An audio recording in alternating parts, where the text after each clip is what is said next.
ஜிஎஸ்க்கு 100 question paper பார்க்க போகிறோம்னு சொல்லியிருந்தோம். இதுவரையும் 6 கொஸ்டின் பேப்பர் பார்த்துருப்போம். இன்னும் நீங்கள் பார்க்கலன்னா அதுக்கான பிளேலிஸ்ட் லிங்க் வந்து டிஸ்கிரிப்ஷனில் இருக்குது, செக் பண்ணி பாருங்கள். இந்த வீடியோவில் 7வது கொஸ்டின் பேப்பர் பார்க்க போகிறோம். ஸோ ஸ்கிப் பண்ணாமல் கடைசி வரையும் பாருங்கள். டெலகிராம் வாட்ஸ்அப் குரூப்பில் இன்னும் நீங்கள் ஜாயின் பண்ணிக்கோங்க. அதுக்கான லிங்க்கும் டிஸ்கிரிப்ஷனில் இருக்குது. தவறான இணையை கண்டறிக அப்படின்னு சொல்லி 4 இது கொடுத்துருக்காங்க. மகாராஷ்டிரா ஈரவை சட்டமன்றம், தெலுங்கானா ஓரவை சட்டமன்றம், பீகார் ஓரவை சட்டமன்றம், ஆந்திர பிரதேசம் ஈரவை சட்டமன்றம். இல்லை தவறான இணை எதுன்னு பாருங்க. மகாராஷ்டிரா வந்து ஈரவை சட்டமன்றம், ஒன்று வந்து சரிதான். தெலுங்கானா ஓரவை சட்டமன்றம் அப்படின்னு கொடுத்துருக்காங்க, 2 வந்து தவறு. தெலுங்கானா வந்து ஈரவை சட்டமன்றம். அதே மாதிரியே பீகாரும் ஓரவை சட்டமன்றம் அப்படின்னு கொடுத்துருக்காங்க, இது ஈரவை தான் வரணும், 3 தவறு தான். 4வது ஆந்திர பிரதேசம் ஈரவை சட்டமன்றம், 4 வந்து சரி. இல்லை தவறான இணை எதுன்னு தான் கேட்டிருக்காங்க. தவறானது வந்து 2, 3 தான் தவறானது. ஆப்ஷன் வந்து சி, ஈரவை சட்டமன்றம் வந்து இது இல்லாமல் மகாராஷ்டிரா, ஆந்திர பிரதேசம், அடுத்து தெலுங்கானா, பீகார், இது 4மே ஈரவை சட்டமன்றம். இது இல்லாமல் என்ன வரும்னா உத்தரப்பிரதேசம், கர்நாடகா, மொத்தமாக 6 இருக்குது. கீழ்கண்ட கூற்றுகளை ஆராய்கன்னு சொல்லி கூற்று காரணம் கொடுத்துருக்காங்க. கூற்று என்ன சொல்லியிருக்காங்கன்னா, சட்டம் இயற்றுவது சட்டமன்றத்தின் பணியாகும். சட்டம் இயற்றுவது வந்து சட்டமன்றத்தின் பணியாகும் அப்படின்னு சொல்லியிருக்காங்க. கூற்று வந்து சரிதான். அதுக்கான காரணம் என்ன சொல்லியிருக்காங்கன்னு பாருங்கள். மக்களாட்சியில் மக்களுடைய பிரதிநிதிகளே சட்டம் இயற்றுபவர்களாக இருக்கிறார்கள், இது மக்களாட்சியின் சிறந்த பண்பாகும். இதுக்கான காரணமும் சரிதான். மக்களாட்சியில் மக்களுடைய பிரதிநிதிகளே சட்டம் இயற்றுபவர்களாக இருக்கிறார்கள், இது மக்களாட்சியின் சிறந்த பண்பாகும் அப்படின்னு சொல்லியிருக்காங்க. இதுக்கான கூற்றும் சரிதான், காரணமும் சரிதான். ஆப்ஷன் வந்து டி, ஏ மற்றும் ஆர் இரண்டுமே உண்மை. கீழ் வருபவைகளில் எந்த மாநிலம் ராஜ்யசபை மற்றும் லோக்சபாவிற்கு ஒரு உறுப்பினர் பதவி கொண்டுள்ளது? மாநிலங்களவை மற்றும் மக்களவைக்கு ஒரு உறுப்பினர் பதவியை எது கொண்டுள்ளது அப்படின்னு கேட்டிருக்காங்க. அதாவது எந்த மாநிலம் கொண்டுள்ளது அப்படின்னு கேட்டிருக்காங்க. திரிபுரா. மாநில சட்டப்பேரவையின் சபாநாயகர் யாரால் தேர்ந்தெடுக்கப்படுகிறார்? சட்டப்பேரவையினால் தேர்ந்தெடுக்கப்படுகிறார். யாருடைய ஆட்சி 1984 கலைக்கப்பட்டது? 2 பேரோடது. எந்த ஆண்டுன்றது முக்கியமானது. 1984 யாருடைய ஆட்சி வந்து கலைக்கப்பட்டதுன்னா என்.டி. ராமாராவ், 2வது வந்து பருக் அப்துல்லா, இந்த 2 பேரோடது. ஆப்ஷன் வந்து சி, 3 மற்றும் 4. தமிழ்நாடு எந்த ஆண்டு ஈரவை சட்டமன்றத்தை பெற்றிருந்தது?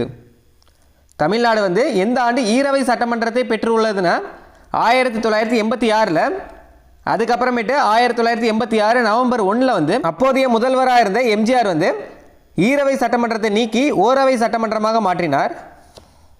ஒரு மாநில சட்டமன்ற மேலவை நிதி மசோதாவை எத்தனை நாட்களுக்கு மட்டுமே வைத்திருக்க முடியும்? ஒரு மாநில சட்டமன்ற மேலவை நிதி மசோதாவை வந்து எத்தனை நாட்களுக்கு மட்டுமே வைத்திருக்க முடியும்னா 14 நாட்களுக்கு மட்டுமே. இந்தியாவில் மாநிலங்களின் கூட்டணி ஆட்சி நடைமுறைக்கு வந்த ஆண்டு 1967. சட்ட மேலவை உறுப்பினர்களின் பதவிக்காலம், சட்ட மேலவை உறுப்பினர்களின் பதவிக்காலம் வந்து 6 ஆண்டுகள். மாநில சட்டமன்றத்தை பற்றி எந்த பிரிவு குறிப்பிடுகிறது? மாநில சட்டமன்றத்தை பற்றி எந்த சட்டப்பிரிவு குறிப்பிடுகிறது அப்படின்னு கேட்டிருக்காங்க. சட்டப்பிரிவு 168. இதில் சட்டப்பிரிவு 169 என்னன்னு பாருங்க. சட்டமன்ற மேலவையை உருவாக்குதல் அல்லது நீக்குதலுக்கான சட்டப்பிரிவு. சட்டப்பிரிவு 170 வந்து சட்டமன்றத்தின் அமைப்பு பற்றிய சட்டப்பிரிவு. இதில் பிரிவு 167 என்னன்றதை கமெண்ட் பண்ணுங்க. கீழ்கண்டவற்றுள் எந்த யூனியன் பிரதேசம் தனக்கென்று மக்களால் தேர்ந்தெடுக்கப்பட்ட சட்டமன்றத்தை கொண்டுள்ளது? தனக்கென்று மக்களால் தேர்ந்தெடுக்கப்பட்ட சட்டமன்றத்தை கொண்டுள்ள யூனியன் பிரதேசம் எது அப்படின்னு கேட்டிருக்காங்க. புதுச்சேரி. மாநில சட்டமன்றத்தை கூட்டுவதற்கான குறைந்தபட்ச உறுப்பினர்களின் எண்ணிக்கை என்ன அப்படின்னு கேட்டிருக்காங்க. மாநில சட்டமன்றத்தை கூட்டுவதற்கான குறைந்தபட்ச உறுப்பினர்களின் எண்ணிக்கை என்ன அப்படின்னு கேட்டிருக்காங்க. என்னன்னா 10 உறுப்பினர்கள், இல்லைனா மொத்த உறுப்பினர்களில் வந்து 10ல் 1 பங்கு உறுப்பினர்கள். இதில் எது அதிகமாக இருக்கோ அதுதான். இல்லை ஆப்ஷன் வந்து பி, இதுதான் சரியானது. 10 உறுப்பினர்கள் அல்லது மொத்த உறுப்பினர்களில் வந்து மொத்த உறுப்பினர் எண்ணிக்கையில் வந்து 10ல் 1 பங்கு, இவற்றில் எது அதிகமோ அது அப்படின்னு கொடுத்துருக்கிறது தான் சரியானது. ஒரு மாநில முதலமைச்சரும் அவரது அமைச்சரவையும் எவ்வாறு பதவியிலிருந்து நீக்கப்பட முடியும்? ஒரு மாநில முதலமைச்சரும் அவரது அமைச்சரவையும் எவ்வாறு பதவியிலிருந்து நீக்கப்பட முடியும் அப்படின்னு கேட்டிருக்காங்க. 1, ஆளுநரின் கருத்தின்படி அம்மாநிலத்தில் அரசியலமைப்பு இயந்திரம் உடைவதால், ஒன்றே சரியானதா. ஆளுநரின் கருத்தின்படி அம்மாநிலத்தில் அரசியலமைப்பு இயந்திரம் உடைவதால். இரண்டாவது, மாநில சட்டசபையில் அறுதி பெரும்பான்மையுடன் நம்பிக்கை தீர்மானம் நிறைவேற்றப்பட்டால். இல்லை, ரெண்டும் சரிதான். அடுத்தது, மாநிலத்தில் உள்ள சட்டசபையில் உள்ள ஈரவையும் நம்பிக்கையில்லா தீர்மானத்தை பெரும்பான்மையுடன் நிறைவேற்றினால். நாலாவது, நாடாளுமன்றம் அவசர கால நெருக்கடி சட்டத்தை நிறைவேற்றி மாநிலத்தின் முதலமைச்சரையும் அவரது அமைச்சரவையும் நீக்க முடியும் அப்படின்னு சொல்லியிருக்காங்க. இல்லை, எது சரியானதாக வரும்னா 1, 2 தான் சரியானது வரும். இல்லை, 3, 4ன்றது கரெக்டானது கிடையாது. மாநிலத்தில் உள்ள சட்டசபையில் உள்ள ஈரவையும் நம்பிக்கையில்லா தீர்மானத்தை பெரும்பான்மையுடன் நிறைவேற்றினால் இது வராது. அதே மாதிரி 4 வராது. சரியானது 1, 2 தான் சரியானது. ஆப்ஷன் ஏ, 1 மற்றும் 2 சரி. இந்திய அரசியல் சாசனத்தின் 164வது பிரிவு யாரின் நலத்திற்காக தனியாக ஒரு அமைச்சரவையை மாநில அரசு நியமிக்க அதிகாரம் அளித்துள்ளது? யாருக்காகனா பழங்குடியினருக்காக. எந்த சட்டப்பிரிவுனா 164வது சட்டப்பிரிவு. பஞ்சாயத்து ராஜ்யத்தின் முதலாவதும் தலையாய அழகாக திகழ்வது கிராம பஞ்சாயத்து. இந்திய அரசியலமைப்பின் எந்த பகுதி பஞ்சாயத்து ராஜ் அமைப்பை பற்றி கூறுகிறது? இது ரொம்ப முக்கியமானது. பஞ்சாயத்து ராஜ் அமைப்பை பற்றி கூறும் பகுதி எதுனா பகுதி 9. பின்வருவனவற்றுள் எந்த ஒன்று பஞ்சாயத்து அலகிற்கான மக்கள் தொகை அளவு 1500 2000 இருக்க வேண்டும் என்று பரிந்துரைத்தது? எந்த குழுனா அசோக் மேத்தா குழு. அசோக் மேத்தா குழு தான் பஞ்சாயத்து அலகு எவ்வளோ இருக்கணும்னா மக்கள் தொகை 1500 2000 இருக்கணுமா அப்படின்ற மாதிரி சொன்னது. பஞ்சாயத்து ராஜ் நிறுவனங்கள் மீதான அசோக் மேத்தா குழு பரிந்துரைத்தது ஈரடுக்கு முறை. பஞ்சாயத்து ராஜ் நிறுவனங்கள் மீதான அசோக் மேத்தா குழு பரிந்துரைத்தது என்னன்னா ஈரடுக்கு முறைமை. கிராம சபை பொதுவாக ஒரு வருடத்திற்கு கூடும் முறை 6 முறை. எப்பனா ஜனவரி 26, மே 1, ஆகஸ்ட் 15, அக்டோபர் 2, நவம்பர் 1, மார்ச் 22. ஜனவரி 26, அடுத்தது மே 1, ஆகஸ்ட் 15, அக்டோபர் 2, நவம்பர் 1, அடுத்தது மார்ச் 22.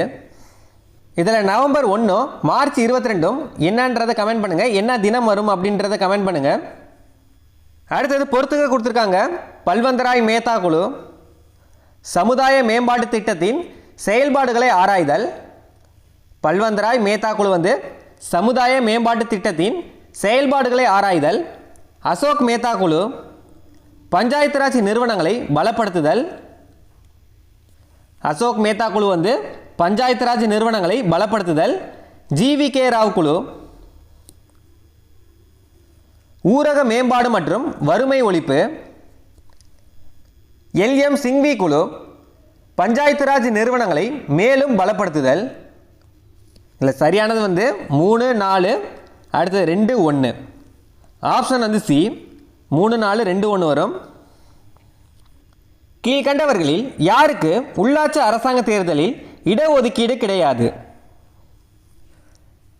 உள்ளாட்சி அரசாங்க தேர்தலில் இடஒதுக்கீடு யாருக்கு கிடையாது அப்படின்னு கேட்டிருக்காங்க.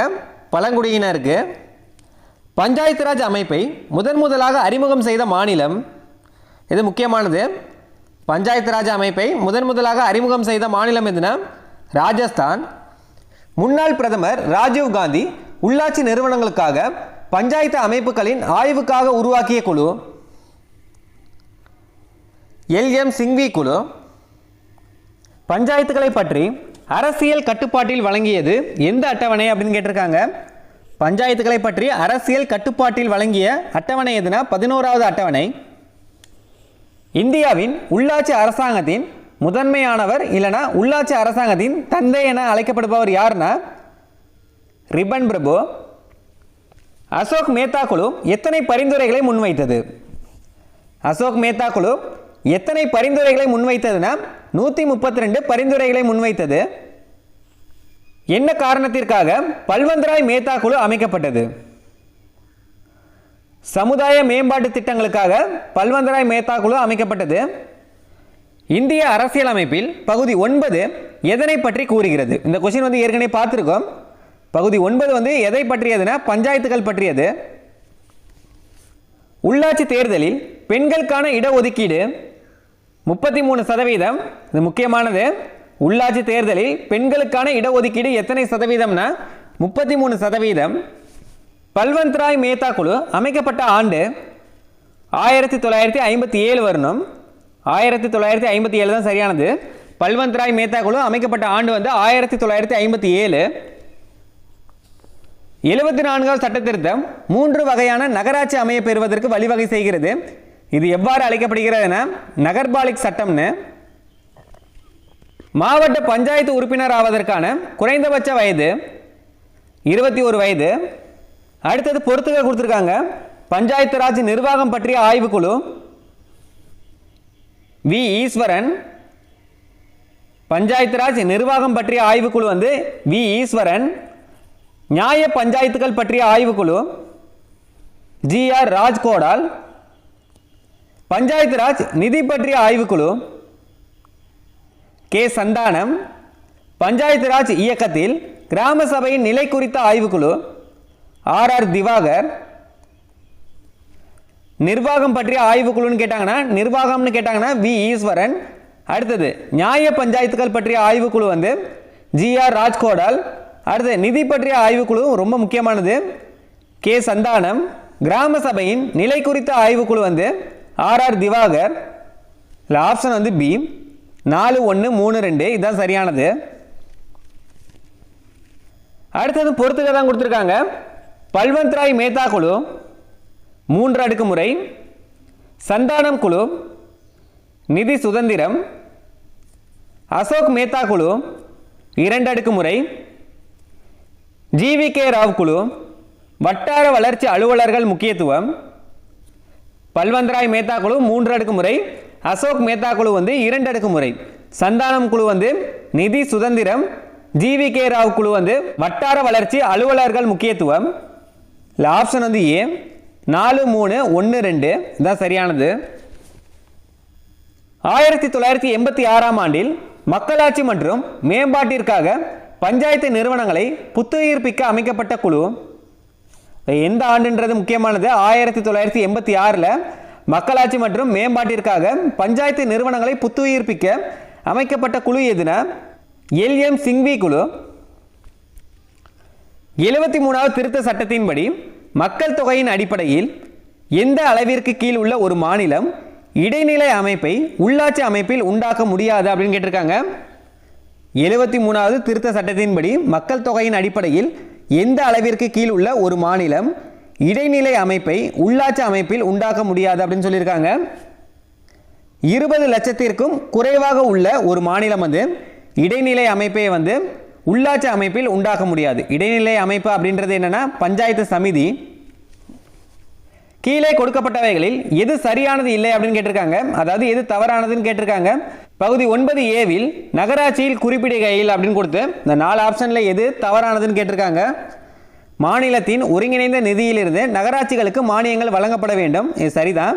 நகராட்சிகளுக்கென்று தனி நிதி ஆணையம் உருவாக்குவதற்கு இல்லை பி தான் தவறானது. நகராட்சிகளுக்கென்று தனி நிதி ஆணையம் உருவாக்குவதற்கு இல்லை இதுதான் தவறானது. மாநகராட்சி ஆணையரை பணியில் அமர்த்துவது யாருன்னா மாநில அரசாங்கம். பல்வந்த் ராய் மேத்தா குழுவில் அறிக்கையில் பரிந்துரைக்கப்பட்டது. பல்வந்த் ராய் மேத்தா குழு வந்து 3 அடுக்கு முறை. அசோக் மேத்தா குழு வந்து 2 அடுக்கு முறை. இல்லை பல்வந்த் ராய் மேத்தா குழு தான் கேட்டிருக்காங்க 3 அடுக்கு முறை. பஞ்சாயத்து ராஜ்யம் யாரால் துவங்கி வைக்கப்பட்டது? பண்டித ஜவஹர்லால் நேருவால். இது முக்கியமானது. பஞ்சாயத்து ராஜ்யம் யாரால் துவங்கி வைக்கப்பட்டதுன்னா பண்டித ஜவஹர்லால் நேருவால். எந்த குழுவின் அறிக்கை பஞ்சாயத்து ராஜ்ய முறையின் மகாசாசனம் என்று அழைக்கப்படுகிறது? எந்த குழுவின் அறிக்கைனா பல்வந்த் ராய் மேத்தா குழுவின் அறிக்கை பஞ்சாயத்து ராஜ்ய முறையின் மகாசாசனம் என்று அழைக்கப்படுகிறது. மாநிலங்களுக்கு இடையேயான குழு ஏற்படுத்தப்பட்ட ஆண்டு 1990. மாநிலங்களுக்கு இடையேயான குழு எப்பொழுது ஏற்படுத்தப்பட்டதுன்னா 1990. இந்திய அரசாங்கத்தால் தயாரிக்கப்படுகின்ற அதிகார பகிர்வு குறியீடு மக்களின் சமுதாய அதிகாரத்தை கணிக்கும் நிலை. எந்த நிலையில் வந்து கணிக்குதுன்னா பஞ்சாயத்து நிலையில்.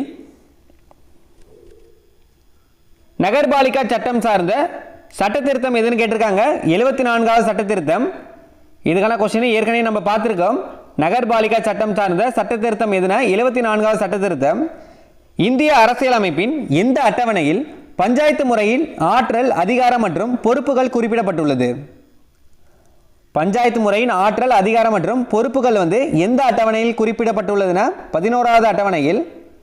எப்போது ரிப்பன் பிரபு தீர்மானம் ஏற்கப்பட்டது?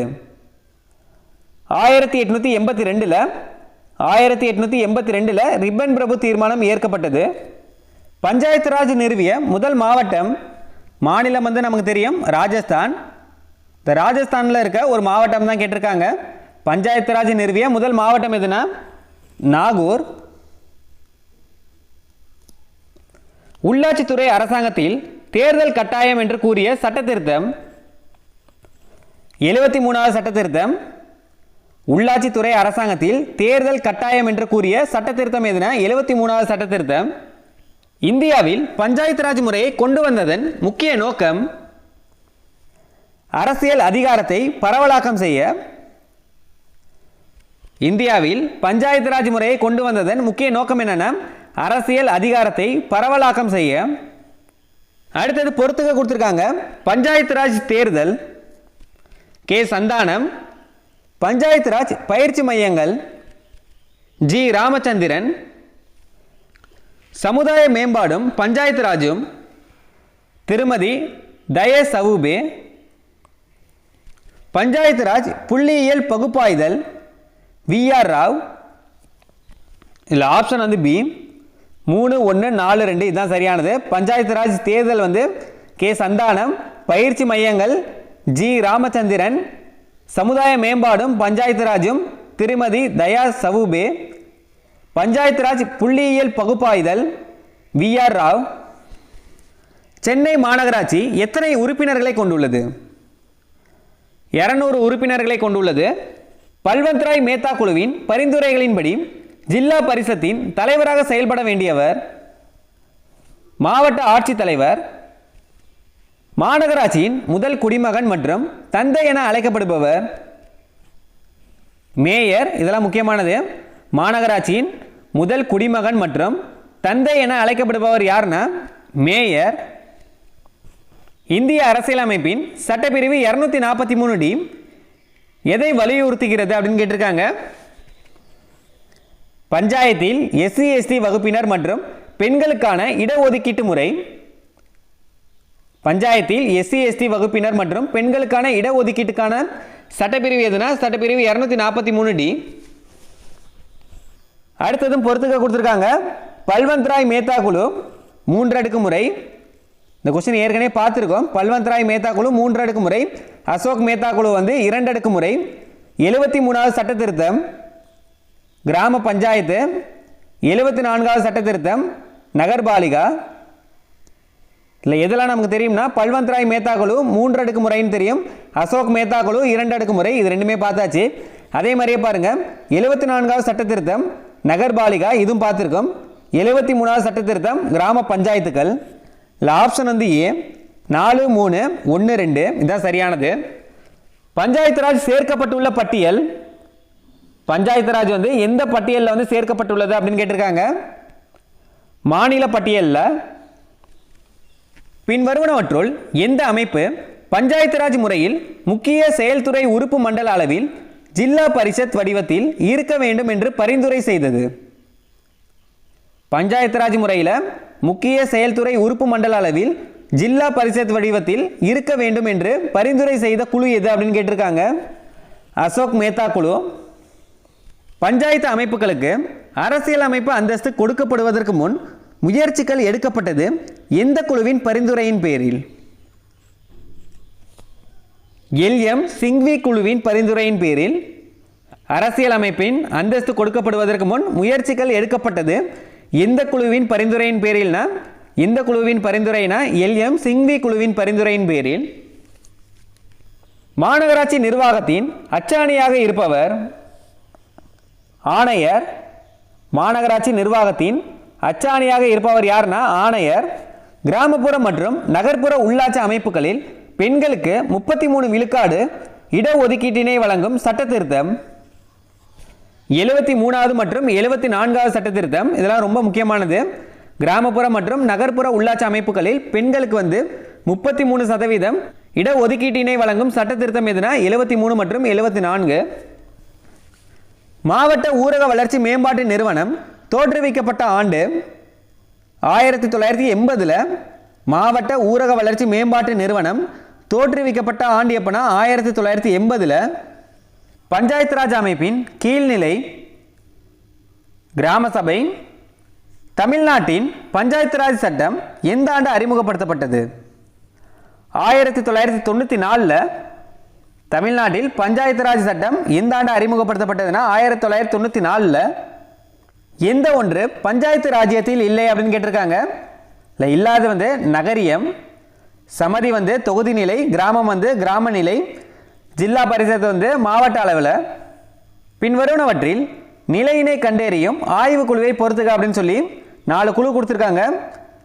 ஜானகிராமன் குழு 1992, ஜானகிராமன் குழு 1992, சர்க்காரியா குழு 1980, வண்டல் குழு 1990, பல்வந்த்ராய் மேத்தா குழு 1956. ஃபர்ஸ்ட் ஜானகிராமன் குழு 1992, சர்க்காரியா குழு 1980, பண்டல் குழு 1990, பல்வந்த்ராய் மேத்தா குழு 1956. இல்லை சரியானது பி தான், 2, 4, 1, 3. அடுத்ததும் பொறுத்துக. பொருளாதார மறு ஆய்வு குழு எந்த ஆண்டுனா 1983. பொருளாதார மறு ஆய்வு குழு எல்கேஜா. காவல் சட்ட வரைவு குழு சோலி சோப்ராஜி. பஞ்சாயத்து ராஜ் அமைப்பு குழு அசோக் மேத்தா குழு. மத்திய மாநில உறவுகள் குழு சர்க்காரியா. பொருளாதார மறு ஆய்வு குழு எந்த ஆண்டு அப்படின்றத இது தனியாகவே பொறுத்துகையில் கேட்கலாம். இதை வச்சு மட்டுமே பொறுத்துகையில் கேட்கலாம் ஆண்டுகள் கேட்டு. பொருளாதார மறு ஆய்வு குழு 1983, காவல் சட்ட வரைவு குழு 2005, பஞ்சாயத்து ராஜ் அமைப்பு குழு 1978, மத்திய மாநில உறவுகள் குழு 1983. இல்லை பொருளாதார மறு ஆய்வு குழு எல்கேஜா. காவல் சட்ட வரைவு குழு சோலி சோப்ராஜி. பஞ்சாயத்து ராஜ் அமைப்பு குழு அசோக் மேத்தா குழு. மத்திய மாநில உறவுகள் குழு சர்க்காரியா. சரியானது பி தான், 4, 1, 2, 3. மாவட்ட அளவில் சட்டம் ஒழுங்கை பராமரிப்பவர் மாவட்ட ஆட்சித்தலைவர்.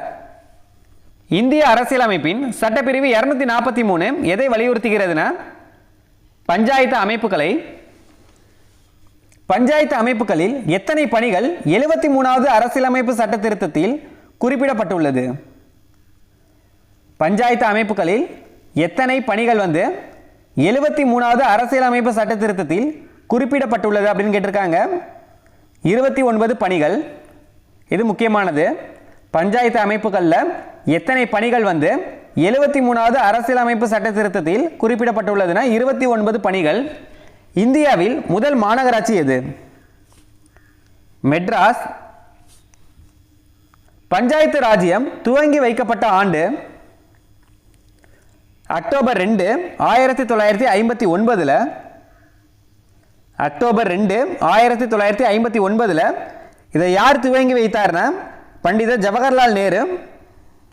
பின்வரும் குழுவில் சமுதாய வளர்ச்சி திட்டத்தில் மக்களின் பங்களிப்பை பரிந்துரைத்தது எந்த குழு?